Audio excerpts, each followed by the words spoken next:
तो बहुत धन्यवाद आपका कि मुल्ताई से आप यहाँ इंदौर की स्वच्छता और उसका मॉडल देखने के लिए आए।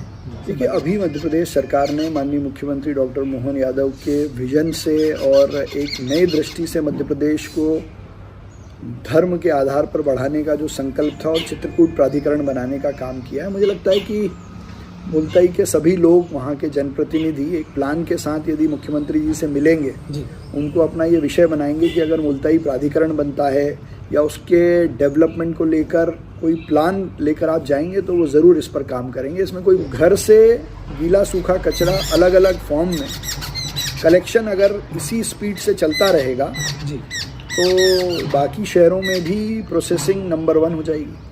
देखिए, मैं तो देश के सभी नौजवानों से और सभी युवाओं से जो देश हित में सोचते हैं और कुछ करना चाहते हैं, उनसे आग्रह करता हूं कि थोड़ा संघर्ष है, बहुत मेहनत है, लेकिन राजनीतिक क्षेत्र में आना ही चाहिए।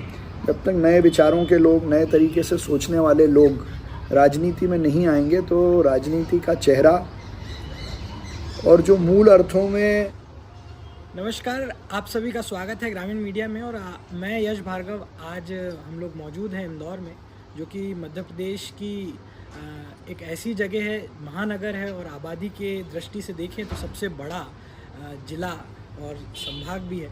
अभी वर्तमान समय में हमारे साथ मौजूद हैं इंदौर के महापौर पुष्यमित्र भार्गव जी, और हम लोग उनसे चर्चा करेंगे।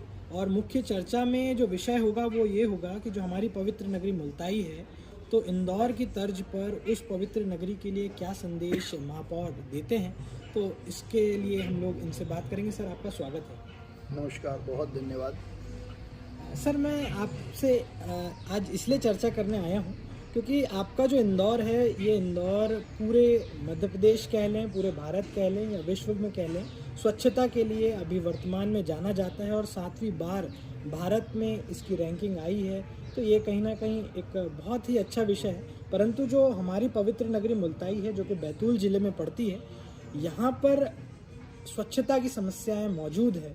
तो ऐसा हम लोग क्या कर सकते हैं कि जिस तरीके से आपका इंदौर, आपने अभी वर्तमान में लोगों को जागरूक किया, इस तरीके का माहौल बनाया कि बार बार रैंकिंग में स्वच्छता में इंदौर भारत में 1 नंबर पर रहता है, तो क्या हम लोग कर सकते हैं ऐसा? सर,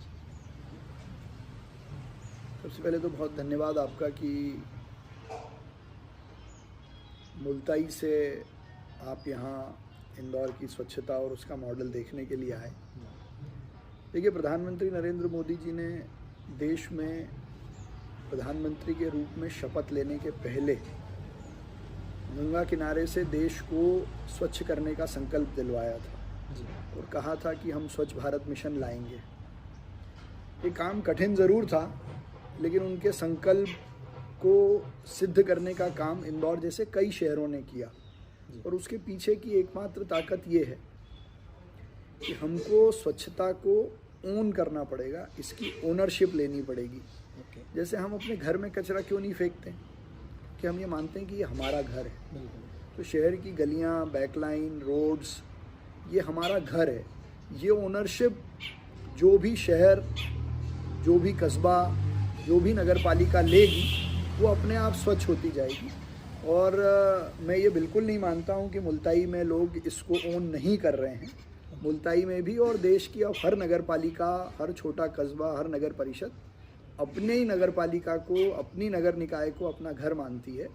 थोड़ा आगे पीछे हो सकता है, तो यही इसका फॉर्मूला है कि मेरी गली मेरा घर है। सर, इसमें एक सबसे अच्छा पॉइंट अभी निकल के आया। आपने बताया कि ओन करना पड़ेगा, तो आपने लोगों को किस तरीके से जागरूक किया कि उनको ये महसूस होने लगा कि जिस तरीके से मेरा घर है, मेरी गली है, पूरा शहर मेरा है, तो इसके लिए किस तरीके से ये एक जन आंदोलन कह लें, एक हर घर में हर एक व्यक्ति इंदौर का मैंने भी देखा कि अगर मैंने कहीं कचरा हल्का सा बाहर भी निकाला गाड़ी से, तो वो बोलता है आप मेरा शहर गंदा ना करें। तो ये किस प्रकार से हुआ? देखिए, बहुत सिंपल फार्मूला है। प्रधानमंत्री जी ने स्वच्छ भारत सर्वेक्षण शुरू किया जी। शहरों के बीच एक कंपटीशन शुरू की जी कि कौन सा शहर अपने आप को बहुत साफ रखता है। और ये बहुत सामान्य होता है कि यदि क्लास में कोई फर्स्ट आता है तो हमको लगता है मुझे भी फर्स्ट आना है। तो वैसे इंदौर में हमने एक मॉडल बनाया कि एक कॉलोनी को स्वच्छ करने का काम किया तो पास की कॉलोनी ने अपने आप उसको देखकर उस मॉडल को अपनाया। फिर हमने एक वार्ड को मॉडल वार्ड किया। अब सारे वार्ड में ये काम हो रहा है। कुछ 6 वार्ड हमारे गार्बेज फ्री भी हैं। अच्छा। वहाँ से कचरा उस वार्ड के बाहर जाता ही नहीं है, वहीं प्रोसेस हो जाता है। तो ये जो कंपटीशन की भावना है, ये जो लोगों में एक दूसरे को देखकर करने की भावना है, ये इसकी सबसे बड़ी ताकत है।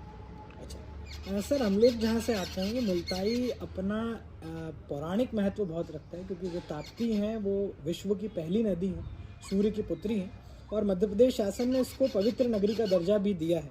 परंतु अभी यदि मैं उस क्षेत्र की बात करूं तो वहाँ कई बार प्राधिकरण बनाने की बात, या ताप्ती लोक बनाने की बात, या जैसे इंदौर में शिवलोक बना है, तो उस तरीके का कोई डेवलपमेंट की बात होती है। तो ये प्रोसेस किस तरीके से आगे बढ़ती है, मैं प्रश्न इसलिए रख रहा हूँ क्योंकि आप महापौर होने के साथ एक अधिवक्ता भी हैं। तो कानूनी ढंग से हम लोग किस तरीके से एक आम नागरिक होने के तहत आगे बढ़ें कि हमारी प्रशासन तक आवाज़ भी पहुंचे और हमारा मुल्ताई इस तरीके से। देखिए, अभी मध्य प्रदेश सरकार ने माननीय मुख्यमंत्री डॉक्टर मोहन यादव के विजन से और एक नई दृष्टि से मध्य प्रदेश को धर्म के आधार पर बढ़ाने का जो संकल्प था और चित्रकूट प्राधिकरण बनाने का काम किया है। मुझे लगता है कि मुल्ताई के सभी लोग, वहाँ के जनप्रतिनिधि एक प्लान के साथ यदि मुख्यमंत्री जी से मिलेंगे, उनको अपना ये विषय बनाएंगे कि अगर मुल्ताई प्राधिकरण बनता है या उसके डेवलपमेंट को लेकर कोई प्लान लेकर आप जाएंगे, तो वो ज़रूर इस पर काम करेंगे। इसमें कोई बहुत कानूनी विषय नहीं है, ये सरकार के निर्णय लेने का विषय है। जी।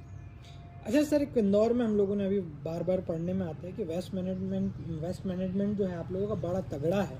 तो इस पे आप लोग किस तरीके से काम करते हैं और छोटे शहरों में कैसे इम्प्लीमेंट हो सकता है?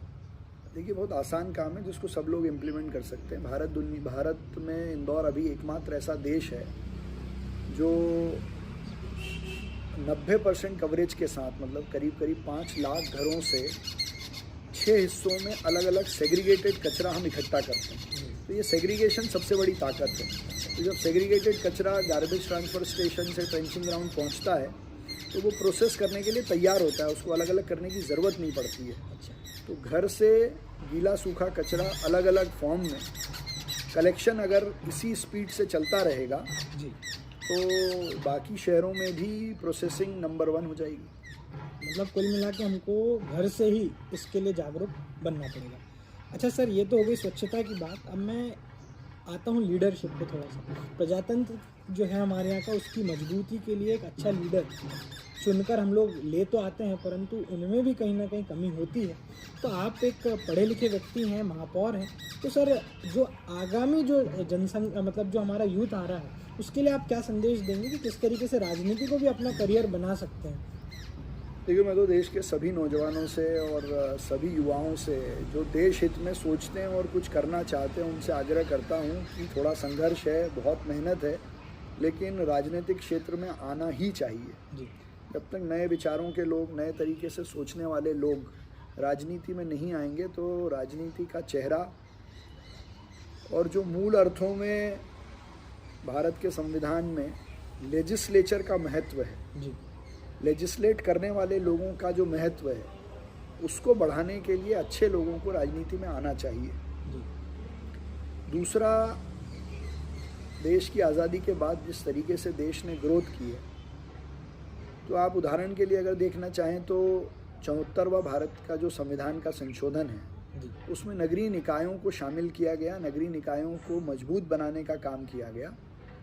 तो ये पॉजिटिव साइन की तरह देखना चाहिए कि जब सन 92 में ये संशोधन हुआ है, तो अच्छे लोग यदि राजनीति में आएंगे तो लेजिस्लेट करने का काम भी अच्छा होगा, उनके पावर भी बढ़ेंगे, और जो एग्जीक्यूटिव है वो भी अलग दृष्टि से सोच के साथ मिलके काम करेगी।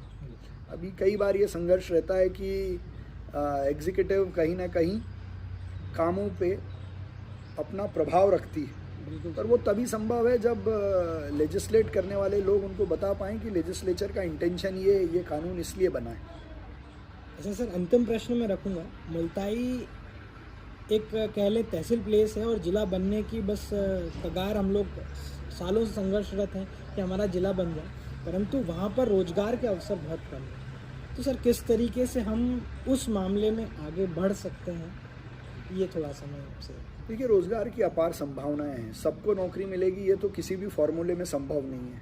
बिल्कुल आपको भी पूरा फ्री हैंड दे दिया जाए तो आप देश के हर नौजवान को नौकरी नहीं दे सकते। सरकारी नौकरी नहीं दे सकते। बिल्कुल तो प्राइवेट स्ट्रक्चर, प्राइवेट स्टैब्लिशमेंट और नौकरी लेने वाले नहीं, नौकरी देने वाला एक युवा बने, जॉब सीकर नहीं, जॉब गिवर बने। इसको लेकर जितना भी हमारा स्टार्टअप है, स्किल इंडिया है, इंक्यूबेशन सेंटर नए बन रहे हैं, खेती अपने आप में इतना बड़ा काम है जो सबको रोज़गार दे सकती है। बिल्कुल। तो ऐसी चीज़ों को प्रमोट करने के प्लेटफॉर्म तैयार करें, ये हमारी भी जिम्मेदारी है। तो ये थे हमारे साथ पुष्यमित्र भार्गव जी, जो कि इंदौर महापौर हैं। आप सभी ने समय दिया सर, आपने हमको समय दिया, उसके लिए बहुत बहुत धन्यवाद सर।